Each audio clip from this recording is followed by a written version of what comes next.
Pemirsa, menanggapi aspirasi terkait penolakan surat keputusan dropout mahasiswa di salah satu perguruan tinggi swasta di Kota Makassar, Komisi E DPRD Provinsi Sulawesi Selatan rapat dengar pendapat di ruang rapat komisi pada Selasa siang. Pertama, tentu pihak Wirabakti. Bertempat di ruang rapat Komisi E DPRD Provinsi Sulawesi Selatan yang membidangi kesejahteraan rakyat. Gelar rapat dengar pendapat dengan Aliansi Mahasiswa Peduli Pendidikan pada Selasa siang.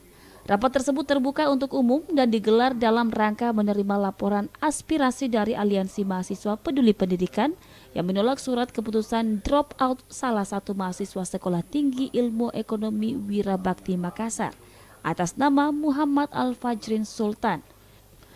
Surat keputusan dropout tersebut diterbitkan pihak yayasan atas dugaan pelanggaran yang dilakukan oleh mahasiswa yang bersangkutan yang meminta transparansi dana kegiatan.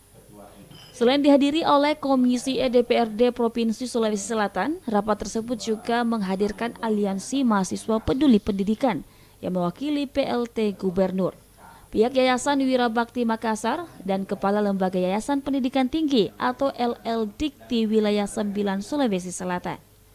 Muhammad Irfan selaku anggota Komisi E menyampaikan rapat tersebut menghasilkan dua solusi. Yang pertama, SK atau DO dicabut dan mahasiswa masih bisa melanjutkan pendidikannya di Setia Wirabakti Makassar dengan beberapa pertimbangan. Yang kedua, mahasiswa pindah ke perguruan tinggi swasta lain yang difasilitasi langsung oleh pihak LL Dikti. Ya, kalau bisa kita meminta tadi pihak yayasan melakukan langkah-langkah pembinaan terhadap mahasiswa tersebut agar masih bisa diterima kembali menjadi mahasiswa di Setia. Nah, kalaupun tidak bisa lagi, kita meminta tadi ke pihak Dikti Sultan Batara.